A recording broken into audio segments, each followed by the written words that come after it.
अब हम unit third के बारे में डिस्कस करेंगे। यूनिट थर्ड में हमारे एनसीईआरटी के अकॉर्डिंग 2 चैप्टर कवर होते हैं। Chapter 4 moving charges and magnetism जिसका नेम है, and chapter 5 magnetism and matter. तो अब हम पहले यूनिट थर्ड का चैप्टर 4 में क्या क्या हमें करना है, क्या नहीं करना, वो डिस्कस कर रहे हैं। तो सबसे पहले आता है concept of magnetic field. Magnetic field क्या होता है। नेक्स्ट आता है ऑरेस्टेड एक्सपेरिमेंट। ऑरेस्टेड एक्सपेरिमेंट छोटा सा एक्सपेरिमेंट है जिसमें हम ये बताते हैं कि जहां पर भी करंट होगा वहां पर मैग्नेटिक फील्ड जरूर होता है, ठीक है। And next is Biot Savart's law. Biot Savart's law जो है हमें इसका डेरिवेशन करके दिखाना है, इवन इसकी हमें वेक्टर फॉर्म भी करनी है और कैसे डायरेक्शन निकलती है वो भी हमें बताना है। बायट-सैवर्ट्स लॉ का जो यूज है हमें पता है, वो एक करंट कैरिंग एलिमेंट के कारण अगर हमें मैग्नेटिक फील्ड निकालना हो उसके लिए यूज होता है। तो उस करंट की क्या डायरेक्शन होगी वो हम बायट-सैवर्ट्स लॉ के वेक्टर फॉर्म से बता देंगे। Next it's application to current carrying circular loop. अब यहाँ पर जो है बहुत बड़ी कंफ्यूजन होती है कि करंट कैरिंग सर्कुलर लूप, तो इसके अंदर हमें एप्लीकेशन के अंदर सर्कुलर लूप के सेंटर वाला भी करना है कि सर्कुलर लूप के हमें सेंटर पर अगर मैग्नेटिक फील्ड निकालना है उसका एक्सप्रेशन भी करना होगा। साथ ही साथ हमें सर्कुलर लूप के एक्सियल पर जो मैग्नेटिक फील्ड का फॉर्मूला है वो भी डिराइव करना है। तो दोनों पार्ट इसमें कवर होते हैं। ऐसा मेंशन नहीं किया गया है कि इसके खाली सेंटर पर निकालिए या इसके एक्सियल पर निकालिए, उसने खाली सर्कुलर लूप बोला है हमें। तो सर्कुलर लूप के हमें सेंटर पर भी निकालना होगा और एक्सियल पर भी निकालना होगा, दोनों डेरिवेशन इसके अंदर कवर होंगे हमारे। नेक्स्ट आता है हमारा एम्पियर्स लॉ। एम्पियर्स लॉ क्या होता है और इसका प्रूफ, ये हमें दोनों करना होगा, इसका derivation. Next it's application to infinite long straight wire. Long straight wire के लिए इसकी एप्लीकेशन करनी है एम्पियर सर्किटल लॉ की। B is equal to mu naught by 4 pi I by R bracket sine theta 1 plus sine theta 2, जिसके अंदर ये हम फॉर्मूला करते हैं और इसके कुछ स्पेशल केस भी हैं जो कि हमारा एक इंपॉर्टेंट पार्ट बनता है। नेक्स्ट है स्ट्रेट सोलेनॉइड के लिए सिर्फ हमें क्वालिटेटिव ट्रीटमेंट करना है, यानी हमें इसका डेरिवेशन नहीं करना। It means B is equal to mu naught NI, हमें ये फॉर्मूला पता होना चाहिए और इसके अलावा हमें कुछ नहीं करना। नेक्स्ट हमारा आता है टोरॉइड के लिए भी इसने नहीं बोला, तो इसका मतलब हमें टोरॉइड के लिए भी नहीं करना इस बार, हमें सिर्फ इनफाइनाइट लॉन्ग स्ट्रेट वायर के लिए एम्पियर सर्किटल लॉ की एप्लीकेशन करनी है। नेक्स्ट टॉपिक आता है हमारा force on a moving charge in magnetic and electric field. तो इसके अंदर अब हमारे कौन कौन से टॉपिक कवर हो रहे हैं। सबसे पहले इलेक्ट्रिक फील्ड के अंदर अगर चार्ज मूव कर रहा है तो इसके अंदर वो टॉपिक भी कवर हो रहा है, यानी F is equal to QVB sine theta, उस पर जो फोर्स लगता है QVB साइन थीटा। अगर गलत तो ये फॉर्मूला जो है सॉरी मैग्नेटिक फील्ड के लिए था। इलेक्ट्रिक फील्ड में जब हमारा चार्ज होता है तो F is equal to QE हमें पता ही है। अब यहाँ पर हम मैग्नेटिक फील्ड वाला फॉर्मूला करेंगे। मैग्नेटिक फील्ड में जो मैंने फॉर्मूला बोला है वो मैग्नेटिक फील्ड के लिए एप्लीकेबल है, यानी एक चार्ज जब हमारे मैग्नेटिक फील्ड के अंदर है तो उस पर क्या फोर्स लगता है, F is equal to QVB sine theta, हमें ये करना है। साथ ही साथ हमारा जो है एक कंडक्टर मैग्नेटिक फील्ड के अंदर है तो उस पर क्या फोर्स लगता है, जो कि हमारा ये टॉपिक है ILB साइन थीटा, ये वाला डेरिवेशन भी हमें करना है। इसके बाद हमारा आता है इलेक्ट्रिक फील्ड वाला, हम ऑलरेडी कवर कर चुके हैं, F is equal to QE। अब यहाँ पर दोनों फील्ड आ जाएं और चार्ज डिफ्लेक्ट ना हो, हमें वो डेरिवेशन भी करना है, यानी V is equal to E by B, जिसमें आंसर निकलता है हमारा V is equal to E by B। हमारा कुछ ये टॉपिक इस तरह से बनता है कि अगर एक charge particle uniform electric and magnetic field के अंदर ट्रेवल कर रहा है और वो डिफ्लेक्ट नहीं हो रहा तो उसकी वेलोसिटी का एक्सप्रेशन बताइए। तो ये वाला formula V is equal to E by B वो भी इसी का पार्ट बनता है, तो वो भी हमें करना है। Force on a current carrying conductor in a uniform magnetic field, यानी F is equal to ILB sine theta, ये वाला पार्ट हो गया हमारा। इसके बाद एक हमारा बनता है फोर्स जब हमारा चार्ज पार्टिकल मैग्नेटिक फील्ड के अंदर है, वो हम कर चुके हैं, QVB sine theta. Conductor magnetic field के अंदर है, ये भी हम कर चुके हैं। साथ ही साथ हमारा एक पाथ का टॉपिक बनता है, वो भी एक इंपॉर्टेंट पार्ट बनेगा हमारा। पाथ कैसा होगा अगर V और B जो है पैरेलल होंगे। पाथ कैसा होगा अगर V और B परपेंडिकुलर होंगे। पाथ कैसा होगा पार्टिकल का अगर V और B यानी मैग्नेटिक फील्ड और वेलोसिटी वेक्टर के बीच में कुछ एंगल होगा, थीटा एंगल होगा, तो हमारा पाथ कैसे बनेगा, ये तीनों पाथ करेंगे। इवन हमें ये भी करना है, जब V और B परपेंडिकुलर होंगे तो सर्कुलर पाथ बनता है, सर्कुलर पाथ की क्या रेडियस होगी, क्या टाइम पीरियड होगा, ये भी हमें डेरिवेशन करना होगा, क्योंकि इस पे एक कंसेप्चुअल क्वेश्चन जरूर आ जाता है। नेक्स्ट है हमारा force between two parallel current carrying conductor, definition of ampere, ये इसी का पार्ट है। हमें इसके अंदर जो है दो पैरेलल स्ट्रेट कंडक्टर के बीच में कितना फोर्स लगता है, यानी F is equal to μ0/4π 2I1I2 by D means distance into L length of conductor, ये वाला डेरिवेशन भी हमें करना होगा। और इसी से हमें डेफिनेशन ऑफ एम्पियर इसी के अंदर इंक्लूड है, वो भी हमें करनी है। नेक्स्ट है torque experience by current loop in magnetic field. Magnetic field के अंदर अगर एक हम करंट कैरिंग लूप रखते हैं तो उसके ऊपर कितना टॉर्क लगेगा, यानी torque is equal to NIAB cos theta, ये वाला डेरिवेशन हमें इसके अंदर करना है। Current loop as a magnetic dipole, current loop कैसे जो है मैग्नेटिक डाइपोल की तरह एक्ट करता है, जिसके अंदर हमारा फॉर्मूला आता है M is equal to IA, ये वाला डेरिवेशन आ जाएगा। And its magnetic dipole moment जो मैं ऑलरेडी बता चुकी हूँ, M is equal to IA, वही पार्ट इसके अंदर कवर करना है हमें। ये कैसे डाइपोल की तरह एक्ट करता है ये भी हमें बताना है, साथ ही साथ इसका डेरिवेशन भी हमें करना है, M is equal to IA। Next topic है हमारा moving coil galvanometer. Moving coil galvanometer क्या होता है, इसका क्या प्रिंसिपल है, इसकी क्या वर्किंग है, इसका क्या एक्सप्रेशन है, ये हमें सब करना है मूविंग कॉइल गैल्वेनोमीटर में।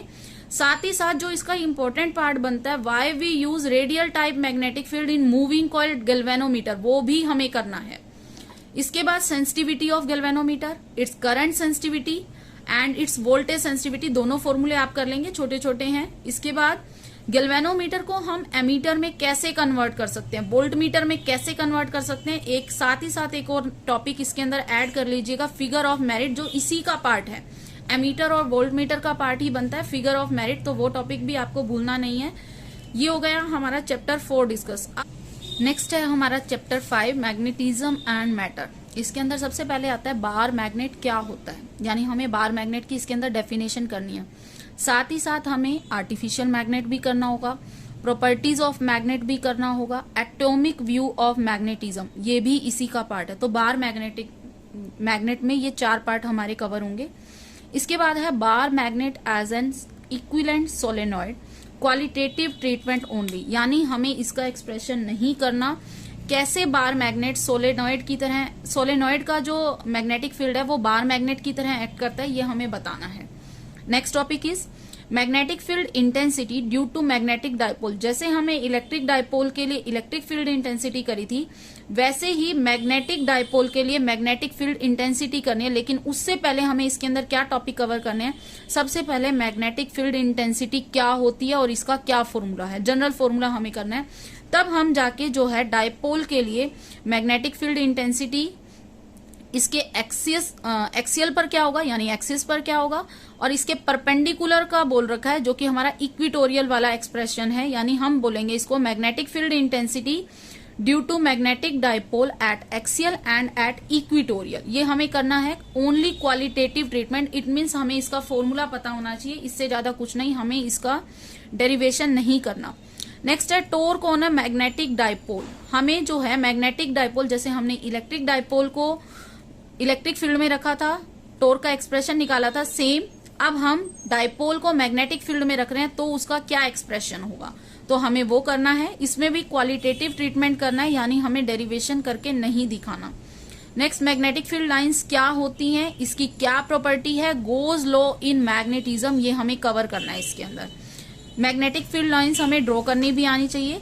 इस बार जो है सिलेबस में एक चेंज है, अर्थ मैग्नेटिक फील्ड, जो कि हमारा लास्ट टाइम तक टॉपिक इंक्लूड था, लेकिन इस बार जो है ये टॉपिक एक्सक्लूड है, तो हमें अर्थ मैग्नेटिक फील्ड टॉपिक करने की कोई नीड नहीं है। लेकिन एक साथ ही साथ नया चेंज ये भी है, मैग्नेटिक प्रॉपर्टीज ऑफ मटेरियल, जो लास्ट टाइम तक हम नहीं कर रहे थे वो हमें इस बार करना है। मैग्नेटिक प्रॉपर्टीज ऑफ मटेरियल में हमें मटेरियल के बारे में बताना है, पैरामैग्नेटिक, डायमैग्नेटिक, फेरोमैग्नेटिक, मतलब हमें इनकी प्रॉपर्टीज को ध्यान से देखना है और इस पे बेस क्वेश्चन भी आ सकता है। इसके एग्जाम्पल करने हैं। मैग्नेटाइजेशन ऑफ मटेरियल, ये भी हमें बताना है। साथ ही साथ कुछ डेफिनेशन हमारी बनती है, magnetising intensity, magnetic induction, susceptibility, permeability, ये हमें डेफिनेशंस भी करनी होंगी। Effect of temperature on magnetic properties, ये हमें करना है। इसके अंदर क्यूरी लॉ भी हमारा इंक्लूड हो जाएगा। इसके साथ एक टॉपिक है हमारा हिस्टेरिसिस लूप, तो आप उसका आइडिया ले लेंगे। वो टॉपिक हमारा सिलेबस में नहीं है, लेकिन उसका आइडिया लेना जरूरी है, क्योंकि उससे हमें मैग्नेटिक मटेरियल कहाँ पर कौन सा यूज होता है इसके बारे में हमें पता लग जाएगा, तो हमें वो भी करना है। Angle of dip, angle of declination, ये भी हम थोड़ा आइडिया ले लेंगे। न्यूट्रल पॉइंट, इनका हम थोड़ा सा आइडिया लेके चलेंगे, क्योंकि इन टॉपिक का थोड़ा थोड़ा यूज हमारा होगा।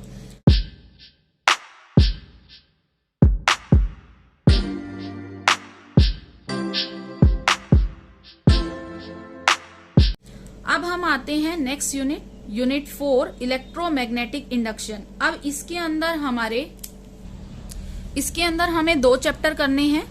एनसीईआरटी के अंदर 2 चैप्टर यूनिट 4 के अंदर कवर हो रहे हैं हमारे। एक है हमारा electromagnetic induction and next chapter 7 alternating current, यानी यूनिट 4 के अंदर हमारे चैप्टर 6 और चैप्टर 7 एनसीईआरटी के कवर होंगे। तो अब हम चैप्टर 6 के बारे में डिस्कस करते हैं कि कौन से टॉपिक हमें करने हैं। चैप्टर 6 में सबसे पहला टॉपिक आता है हमारा इलेक्ट्रोमैग्नेटिक इंडक्शन। इलेक्ट्रोमैग्नेटिक इंडक्शन क्या होता है। इसके बाद हमारा इलेक्ट्रोमैग्नेटिक इंडक्शन में साथ ही साथ हमें नेक्स्ट टॉपिक है फैराडेज लॉ। तो फैराडेज लॉ में हमें फैराडेज एक्सपेरिमेंट भी पता होना चाहिए कि फैराडेज एक्सपेरिमेंट क्या है, फैराडेज एक्सपेरिमेंट क्या है और कैसे इसके अंदर करंट इंड्यूस हो रहा है। फैराडेज लॉ के अंदर हमारे फैराडेज ने कुछ लॉ दिए थे, फॉर्मूला दिया था कि ईएमएफ कब इंड्यूस होती है, ईएमएफ जो इंड्यूस होती है उसका क्या फॉर्मूला, ये हमें बताना होगा। नेक्स्ट है हमारा इंड्यूस ईएमएफ इसी का पार्ट हो गया। एंड करंट, तो करंट के लिए हमें जो करंट इंड्यूस होगा वो भी बताना है। लेंस लॉ के अकॉर्डिंग करंट की क्या डायरेक्शन होगी हमें ये बताना है। साथ ही साथ हम लेंस लॉ में करेंगे कि लेंस लॉ जो है law of conservation of energy को भी फॉलो करता है, वो फॉर्मूला भी हमें साथ ही साथ कवर करना होगा। मोशनल ईएमएफ को भी कवर करना होगा। और एक हमारा स्पेशल केस बनता है जब हम एक रोड को मैग्नेटिक फील्ड के अंदर रोटेट कर रहे हैं तो उसका क्या ईएमएफ का फॉर्मूला बनेगा, half B omega L square, इसका भी हमें डेरिवेशन करना होगा। नेक्स्ट हमारा आता है लेंस लॉ के बाद सेल्फ इंडक्शन। सेल्फ इंडक्शन क्या होती है, सेल्फ इंडक्शन का क्या फॉर्मूला है सीरीज में और पैरेलल में क्या फॉर्मूला है, सेल्फ इंडक्शन का लॉन्ग सोलेनॉइड के लिए क्या फॉर्मूला है, साथ ही साथ एक एनर्जी का derivation half L I square, हमें वो भी बताना है। नेक्स्ट है हमारा म्यूचुअल इंडक्शन। म्यूचुअल इंडक्शन की क्या डेफिनेशन है, म्यूचुअल इंडक्शन का क्या फॉर्मूला है वो भी हमें बताना है। म्यूचुअल इंडक्शन की क्या यूनिट है ये भी हमें बताना है। कोफिशिएंट ऑफ कपलिंग भी बताना है। म्यूचुअल इंडक्शन 2 लॉन्ग सोलेनॉइड, इसके लिए हमें डेरिवेशन करके दिखाना है। और जो है 2 कंसेंट्रिक लूप के लिए भी हमें म्यूचुअल इंडक्शन का फॉर्मूला डिराइव करके दिखाना है। तो हमारे चैप्टर 6 के अंदर इतने ही टॉपिक कवर होंगे, इससे ज्यादा हमें कुछ करने की नीड नहीं है। अब नेक्स्ट हमारा चैप्टर है चैप्टर 7 यूनिट 4 का ही जो कि पार्ट है अल्टरनेटिंग करंट। इसके अंदर हमें क्या करना है, सबसे पहले अल्टरनेटिंग करंट क्या होता है तो हमें ये करना है, इसकी डेफिनेशन करनी है।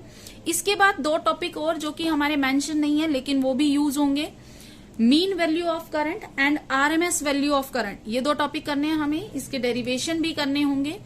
नेक्स्ट इज पीक एंड, ये हमारा आ गया peak and RMS value of alternating current end voltage. Voltage के लिए भी सेम ही फॉर्मूला होगा यूज, जहां जैसे हम करंट के लिए यूज कर रहे हैं वैसे ही हमें वोल्टेज के लिए यूज करना है, बस आई को E/R लिखना है, इससे ज्यादा कुछ नहीं करना। इसके बाद रिएक्टेंस इम्पिडेंस, दिखने में तो ये वर्ड दोनों बहुत छोटे हैं लेकिन इसके अंदर बहुत से डेरिवेशन हमारे कवर हो रहे हैं। तो सबसे पहले इसमें डेरिवेशन होगा कि एक सर्किट जिसके अंदर ओनली रेजिस्टेंस है, फिर नेक्स्ट एक सर्किट जिसके अंदर हमारा सिर्फ कैपेसिटेंस है, उसके लिए डेरिवेशन। और इसमें से हमारा एक इम्पोर्टेंट क्वेश्चन आता है कि जो हमारा कैपेसिटेंस सर्किट है उसमें जो है हमारी ईएमएफ लीड करती है करंट को, ये डेरिवेशन आता है बोर्ड में, जो है मोस्टली आ जाता है ये क्वेश्चन। ऐसे ही circuit containing inductor only, circuit containing inductor only, यानी इसके अंदर 3 डेरिवेशन आ रहे हैं। Circuit containing resistance only, circuit containing resistance only, इसका डेरिवेशन आ गया, ठीक है। नेक्स्ट हो गया circuit containing capacitor only, next circuit containing inductor only. ये हमने सिंबल लिखे हैं मैंने, रेजिस्टेंस का R, कैपेसिटेंस का C एंड इंडक्टर का L। तो ये सर्किट लिखे हैं मैंने, ये तीनों के डेरिवेशन हमें करने होंगे। इसके अंदर हमारा डेरिवेशन आता है कि E और I सेम फेस में होते हैं, इसको हमें प्रूव करके दिखाना है। इसके अंदर जो EMF है वो लीड कर रही होती है करंट को, इसके लिए डेरिवेशन करना है। और नेक्स्ट के लिए हमें करना है जो करंट लीड कर रहा है किसको, EMF को। ये तीनों डेरिवेशन इंपॉर्टेंट बनते हैं। अब इसके बाद इसके अंदर और भी टॉपिक हमारे कवर हो रहे हैं। अब जहां हमने सिंगल सिंगल एलिमेंट लिया है वहां हमारे डबल हो जाएंगे। अब हमें करना है next circuit containing resistance and capacitor only. Next हो गया circuit containing resistance and capacitor only, and next is circuit containing resistor and inductor only, मतलब RC circuit and RL circuit. Next हमें दे ही रखा है इसने रिएक्टेंस इम्पिडेंस, वो इसी का पार्ट बनेंगे। इम्पिडेंस क्या होता है, इम्पिडेंस जो है जेड फैक्टर है वो इसी के अंदर इंक्लूड हो जाएगा हमारा। जेड क्या होता है, आर क्या होता है, एक्सएल यानी जो है कैपेसिटिव एक्सएल होता है, इंडक्टिव रिएक्टेंस क्या होता है, ऐसे एक्ससी, वो इसी डेरिवेशन के अंदर हमारा कवर हो जाएगा। तो इसके अंदर एक तरह से हमारे 3 तो डेरिवेशन ये हो गए और 2 पार्ट वो बन गए RC और RL, 5 पार्ट हमारे इसके अंदर कवर हो रहे हैं।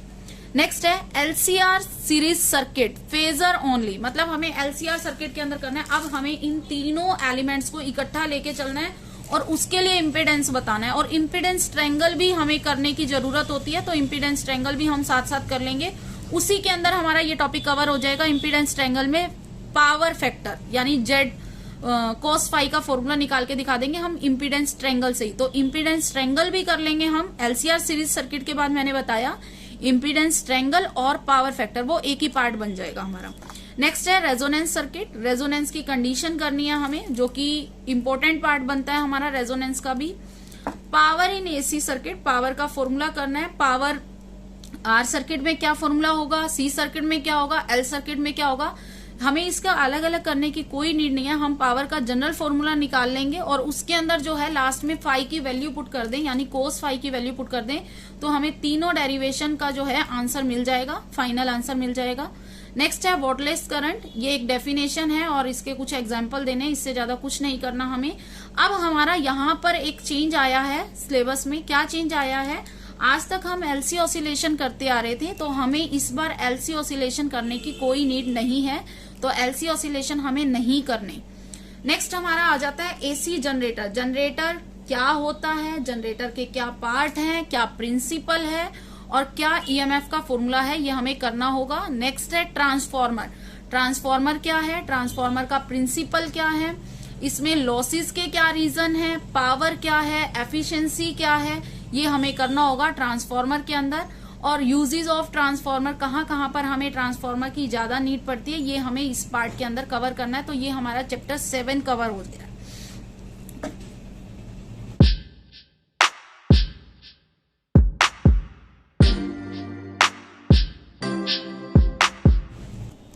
नेक्स्ट हम कर रहे हैं डिस्कस यूनिट 5 इलेक्ट्रोमैग्नेटिक वेव, जो कि बहुत ही छोटा चैप्टर है। ये 2 पीरियड का ही चैप्टर होता है, ज्यादा बड़ा नहीं है।